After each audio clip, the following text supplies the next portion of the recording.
there's some parts out there. Now, I guess what you have, and let me just get this person something to hold. Rebecca, you need to hold that for me. Penalty for coming. No, everybody's already got it. So, now the first thing I want you to do is maybe try to rethink who you are right now, because this is essentially the beginning of sophomore typography. This class, now I don't play the guitar in sophomore typography. That's just for you guys, but on the first day of type class, we're talking about 20-year-old students, maybe 19, and they've had a few design classes. They've had their foundation classes, and they've had what we call form and concept at the beginning of the sophomore year, and design processes 1, which largely trains them on the computer and familiarizes them with some other processes. But they come into my class thinking they're going to continue to talk about these things, and we do. I mean, don't get me wrong. But last year we had about 38 students in the lecture. The lectures run for an hour and 15 minutes. And every one of them actually, well, most of them had something. I had to get screws out and things like that to spread over all those things. But they had the parts that you're holding. And again, you got to think about the fact that they're 20 years old, or thereabouts, and I didn't check my dates, but they've never even they don't remember not having iPhones, in the household, maybe even in their pockets, probably in their pockets. The computer was always there. The iPad even has been around what for now, 6 years, something like that, 5 years, and so they're much of their junior high and high school, all these things were there, and they were communicating on Facebook and maybe not always communicating in person even. So they've got a much different outlook than we do, and I think this is something that's becoming each year more evident to me. And a little sidebar, I go off on tangents, I'm sorry, but after playing the guitar, I thought of this. I was giving a talk about interface design, and I had an image of John Denver come up. Now, everybody in this room probably knows who John Denver is, for the most part. He passed away in 1997 when he went down in a plane, mainly because the interface, the gas tank switch was put behind him, and he reached back to do the switch, and he hit the rudder control, and it dipped into the ocean. At least that's what the investigation revealed. And so I'm talking about interface design with them and talking about things like that, and I put this guy's picture up, and they had no idea who he was. And so I guess, and I know it's a generational thing. I'm just going to have to confess I'm getting older, but the world that they have grown up in is it's totally different than any of us have, and I think this presents some problems, trying to connect with them at times. So I start off really just to get people involved in the class, and again, they're not, as mature and experienced as my audience is today, and they are, they're holding these parts, and they really have no idea what these are. I mean, they really don't. Oh, Suki, you must have a part. You must have a piece. We're almost getting them all out here. So I started asking them what they have. So Jenny, what do you have? Well, I have a piece that's going to connect between two others. Okay. It's not really big enough to be a shelf. So. Okay, all right, good. And they'll say things to me like, I have a piece of wood that is a diamond shape. They're doing the things we teach them to do, to look at things and really describe them and think about their form and everything. But they didn't even say anything about it connecting or anything like that. And then Jean, what do you have? Well, okay, you got that much. I would guess that not many of them told me that was a hinge, that they had in their hand, and it is a rather a very old style of a hinge, probably 150 years old or more, that particular design. And then what do you have, Glenna? A weapon from Game of Thrones. Okay, okay, of course. You're revealing your age. Some kind of part. And Nita, I have a similar part. do you? Somebody may slide it in. Okay, good. And Don, what do you have? What do I have? This is a very simple finger maze. Oh, Start in one corner and trace, and hopefully not get off. interestingly enough, that's the way that was done. You trace it. You trace it with a router. The router goes through that thing and guides it. So we don't have names for any of these things. I mean, my closer colleagues are trying to be quiet, and I'm trying not to call on them because they see these things sitting in my office all the time, and they've heard me talk about them, and they've read some of my work. Rebecca, do you have a name for that? A smooth piece of wood. Okay, all right. I'm So guessing on what it is. I think these all go together. This would be sort of a shutters tile. okay, good. So you're on to what it is. Now that's pretty good. I mean, I think again there might be, we can get there quicker because again, time on the planet. We've seen these things before. We understand what they are, but they hardly can get there. They'll start describing some things, and then I'll say, okay, well let's put it together. And the first time I did it, I actually had the thing all put together in the front of the room in Miriam Hall, 207 or whatever it was. I just pulled the thing apart and it all fell to the floor. And I called on two people, or asked for two volunteers to put it together. And it worked. It was two guys, and they figured it out, And the next year, there were two women, and they had a great time with it. And I just saw a Facebook post that they put up recently that were talking about their experience 5 years ago putting this thing together in front of the class. So can we put it together? Why don't we put it together right here? So let's start bringing the parts up. It's redwood. Redwood is a lot of times used for outdoor projects because it's of its weather-resistant properties. But something like this would get sealed with oil-based paint and painted over. That's one reason I've kept some around that weren't painted, because I do like to see the wood. So these were modeled after shutters that were like 90 years old on my house, and I wanted to replace them. I'm still working on the project after many years. I've found other projects to work on. But so anyway, you guys can sit down if you want to. Well, then the hinges. Well, we won't need the hinges now, but this was a good clue for this whole thing, was it not? And what Jane has here is a little latch. So and we'll look at this on some images, when you close this, it latches it onto, because shutters really are supposed to close. At least that's what I say. The hinges, very interesting hinges. They easily lift off of one another, but only at one particular angle. You can't lift them off when they are here or here. Well, there, right at the 45-degree angle, the hinges will come apart. So,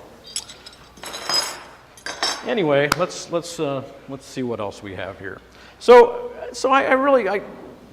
this whole thing. I mean, there was a lot of things that happened here, and we can talk about them. And I just have some of the images that I share with them after this.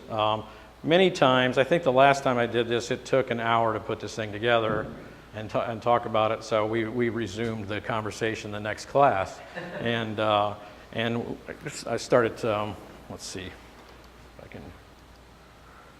So we have the shutter, and I started talking about the application of shutters. So I took him a walk around my neighborhood, and so we looked at the way shutters are typically thought of today. And I guess at this point I would probably do something like pull out this, which is a piece of plastic. that is molded, and I asked, after we talk about this being a shutter and so forth, I asked him if this is a shutter. And so the answer is yes to both, but it's kind of indicative of this whole, I don't know, disconnect or whatever, at least the way I see it, it is. I mean, yeah, it's nice to have these. You screw them on the side of your house, you never have to paint them again. They do fade and they look really crummy after a while, but they probably cost you about 30 bucks or 20 bucks at Lowe's or Home Depot. You can never get them to fit your windows.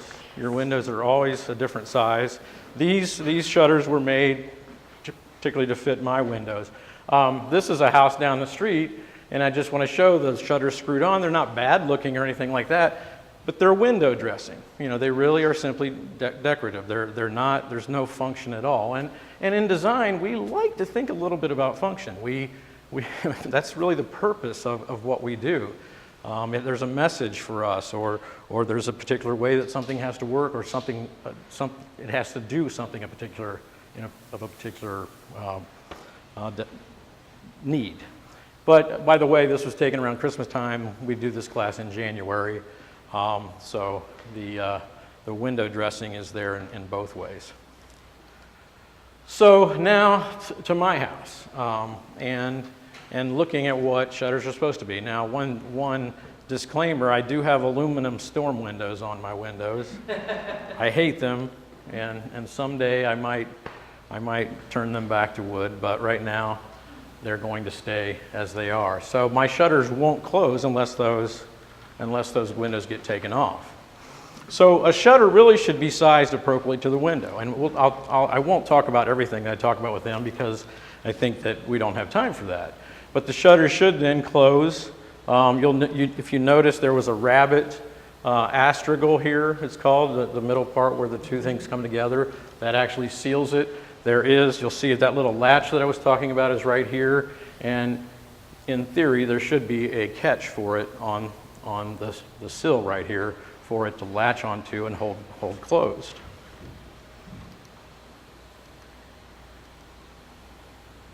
Don't ask me why I have a window frame that sits on my bench in my backyard. It just, it just takes too long to explain. We look around the neighborhood at some other houses with their shutters. Like I'll go back to, whoops, I want it to go back. I guess it won't let me go back. There we go. Shutters done right. The light's a little, I think we really need to take this down a little bit. Some of you may have seen some of these houses. And we look at a house that we think looks pretty good. And I guess here's where I start talking about the idea that, everything we do as designers, every decision we make really is based on another decision. And that decision was based on another decision. And they may not be your decisions, but oftentimes you're making decisions based on your own decisions too. So you have to, the idea of the shutter goes with not only the window, but it goes with the house. Notice this red line and where it strikes the house. There's a little detail on the pilaster at the entryway here that is right at the same height as the top of the front door. And if you can look real close, these are the old wood storm windows in here. The red line is going right at the top of the window. And we'll zoom in a little bit and look at this. And we see that little detail over here. I should have brought my laser pointer. That little detail, I can never find it though. A little detail on the door over there and how it lines perfectly with the windows and also lines with the doors. So every decision on the house is based on some other decision.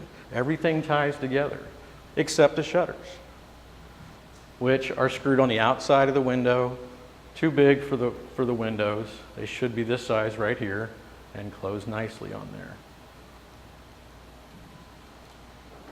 We do talk about the decorative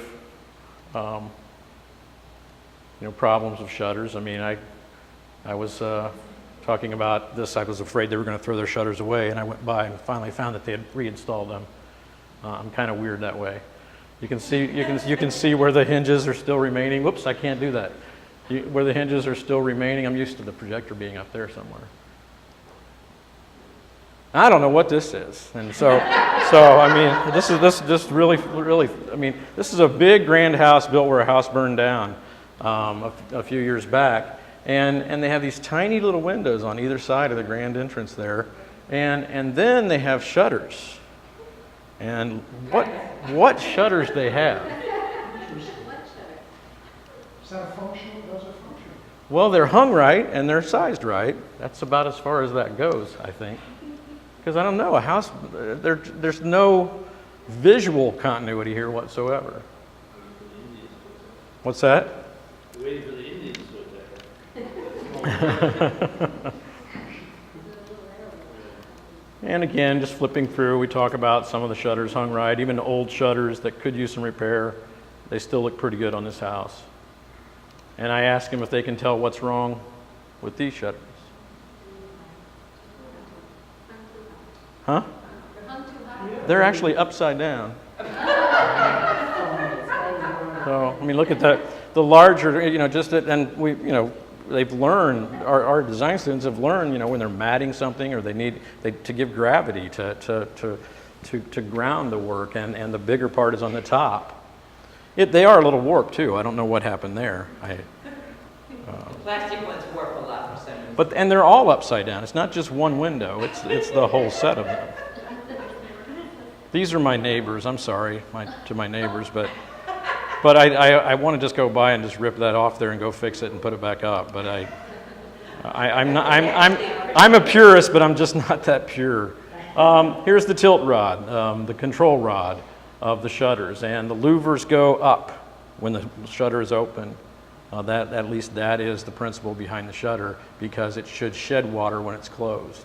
So the tilt rod sits in a cradle within, these are called the rails, the horizontal boards of a door or a shutter are called the rails, or the rails, yes, sorry. And it sits right there and has a little receiving notch at the very top there, so that the shutters are operational. The way these are the hinges. And this thing here, anybody know what that's called? If you're 20 years old, you don't know it anyway, but it's called a shutter dog. And what happened to those? Those are extremely cool inventions because they are reversible. I mean, here's one for a right shutter. It's a little heavier at the bottom, so it always falls down like that. So if you want to put it on the left side, it won't do it unless you want them to be translational rather than reflective. So you have to then take the little pin out and turn the thing around, and it's ready to go on the other side. It's a really cool invention. You can still buy them too. They're still manufactured. Okay, so, and again, I know I need to go a little faster, and so this I'll leave through just a little bit more expeditiously, because this is the next day or the next presentation, and it uses essentially the same images, but it extends the shutter window relationship. And by the way, I mean, I usually talk at this point about the poetry of the shutter, the romance of the shutter, and how when a shutter is on hinges and it has potential, it seems to be ready to activate, and it's an offering to the inside as well as to the outside to look in, and it makes the window much more welcoming, much more active. We've changed our viewpoint since the shutter was used in this way. We don't want people really to be offered that, but there's a certain invitation to the way the shutter works. Even if they're not ever used, there's potential there. But I extend the whole thing from looking at how the shutter has a relationship to the window, and we talk about the golden rectangle, which is based on, again, I'm sorry, I'm really having a hard time. Anybody ever studied the golden rectangle? It's basically, I mean, we could talk about the math of it, but I always have to prepare ahead of time. I know how to make one, but it's defined by two line segments, and the first line segment is to the second line segment, the white one here, what the second line segment is to the entire line segment, or the sum of the two line segments. And so it's based on the Fibonacci sequence, and you can actually get to the golden rectangle proportions by multiplying 1.6183. And it's just an interesting way of looking at planning and design, and it's something that we have seen an awful lot of. I explain to the students later in the semester how to build one, a square, find the midpoint of the square, scribe a line from the midpoint to the corner, which defines the radius of a circle, and wherever that horizontal plane down here intersects the radius of the circle, that defines your rectangle. And from that point, you do what's often called the golden cross, and that then will allow you to scribe the same proportion rectangle and the same square over and over again infinitely. And it also is often, it takes the form of the nautilus as well. It's a very interesting thing, and it's been used, for, in design for years and years. I mean, if we look at it in terms of my house and we place it on there, the golden rectangle fits, and I'm sorry, I can't shut up about this. I said I'd go fast, but I can't. I place it at the end of the roof line, and we'll notice how the line fits perfectly on the side of this projection on the front. And notice the central line here is going right, there's a detail on the house that falls right on that line. I always wondered why that line was there and why it was just a little bit below the upstairs windows and a lot above the downstairs window. And it's actually taken from the golden rectangle right there. The top of the railing of the balcony, if we flip the thing around, we pick up this line down here, it defines the bottom or the floor of the balcony. The facade of the parking lot is almost exactly. Yeah, it is, yeah. In fact, yeah. Notice the line, notice where the chimney's located. We can even size it down to the body of the house, and it hits the top of the roof line. And the midpoint that was originally drawn actually is where the angle, it defines the angle of the roof. So the points of this hip roof are right up here.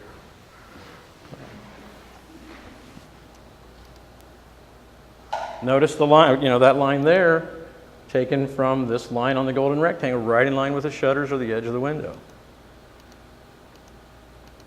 It's pretty cool. And it's not just that house, it's a lot of houses, especially houses of a more classical design. We don't have this in California. But you know what? If you look at a lot of the modernist architecture, you're going to find these same things happening. You're asserting this is intentional, right? Absolutely. Architects have a golden triangle. Absolutely. Now, Leonardo da Vinci studied the golden proportions on the Vitruvian Man, and he contended that this part of your arm, from the torso to the elbow, was to the arm to the tip of the fingers, was to that section of the arm what this section of the arm was to the entire arm. So it related to the human form as well. Charles Eames' chair, the dining chair, walnut in this case, DCW. It's often celebrated for its humanist quality, fitting to the torso, and it is made out of bent plywood. But really, just about every element or proportion of the chair is derived from this, or at least refined by it. It's like a lot of things. We're so close to these proportions, why not go ahead and make them so?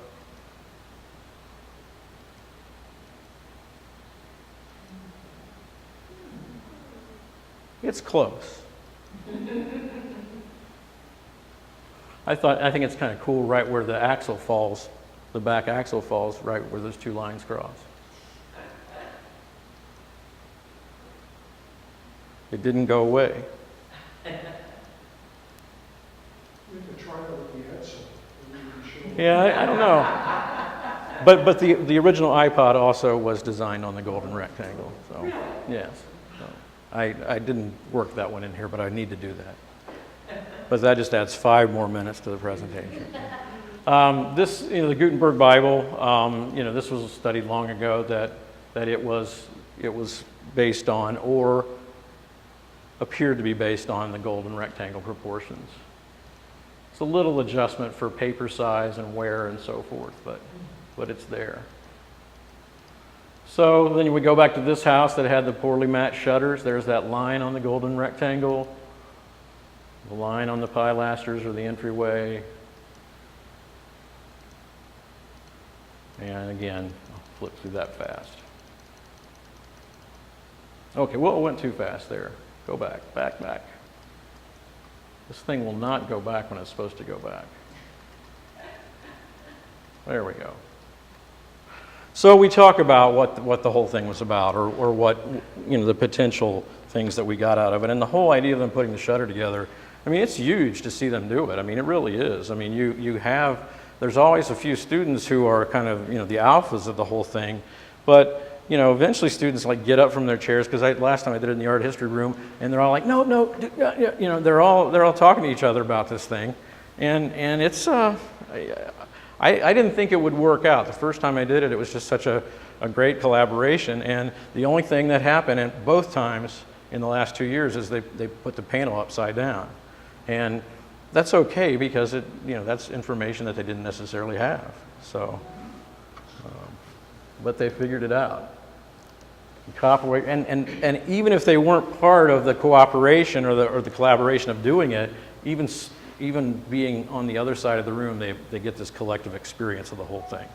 And I guess it's really probably what the question is here today, and it's really, I mean, there's a couple questions perhaps, but the last salon, ended up being a lot of discussion about online education. I mean, that really was kind of the heart of it, and the push for it, and then everybody's kind of wanting to do it, and then all of a sudden they're like, well, okay, but where's the experience? Where's the touch? Where's the sound? Where's the collective experience? And I guess that's one of the questions here. What, how can, even if we're in the classroom, I think sometimes we're forgetting, the shutter may not be connected. And by the way, the shutter was used as an analogy because we're talking about type, Gutenberg, 1455.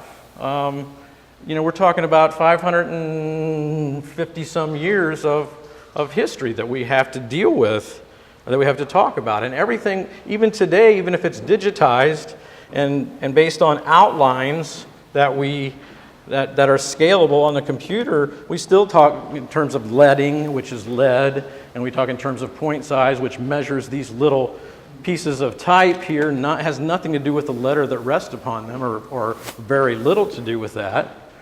That's 10-point type, it's pretty small. And the idea that typography was something that was direct, it was something you could feel, you put ink on it, and you printed it, and touched the paper, and you printed it. It was all a very direct experience. Now, I love the computer. I mean, I embraced the computer when it came along, and I love designing on the computer. I'm not asking for that. But to never have the knowledge of that, to never understand that as a process, I think is kind of tragic. And how can you continue to translate these things, without things that you can touch and things that you can investigate and try to put together? It's kind of like Montessori school in a way. It's that whole idea. You do it.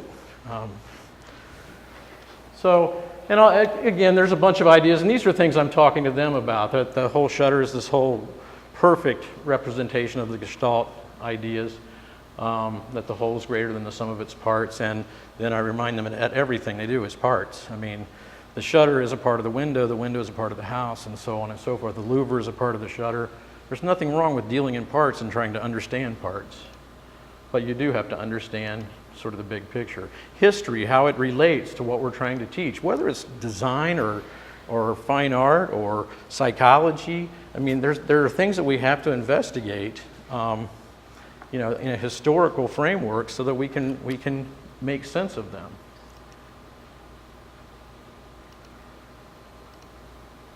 We'll talk about form and tools. I actually have chisels and things like that I'll get out, and we'll talk about how the chisel might have been used at one point for the mortises, which are the large slots that receive the tenon that you were putting together there. And we'll look at that, but then we'll talk about the type again. We'll start moving back and forth to that, and how function affects design. And again, I'm trying to go through the stuff a little quicker now. You know, I think that here's a point that I usually make to them. I think when they're taking these classes, they go home for the holidays and their uncle's like, "What's a graphic designer? You know, what is that? What are you doing with that? You know, what is, you know?" And it's hard to explain, and even if you can explain it, sometimes certain people won't necessarily understand it. And I try to tell them that that's all right. I mean, the guy who built the shutter, you just happen to be part of my fanatical experience, but you're probably you otherwise would have never gotten the opportunity to understand these things. And the heart surgeon and so forth, you don't want to be privy to what they do. It's all done behind the curtain, and it's okay for us to do our work behind the curtain. And connoisseurship is a big theme for me, because I think that we, you know, I mean, first of all, I'm sort of a connoisseur of this kind of thing, but I think we need to approach our work as if we're thinking not just about the practical audience, but also about the person who's really looking at it and trying to see how it works. I guess I'm a little bit, Fred, I think, has called me a maximizer or an optimizer or something like that. I think. As opposed to a satisficer. Yes. That is actually a design term, satisficing too. I mean, it's a principle of design. Yeah. So, and that there is a set of rules. I mean, that there are things that they have to do because it is so, and this is right, and this is what it is. That it's not all of design anyway. Is not a soft creative experience. I mean, there are certain reasons to do things. Sometimes it is creative.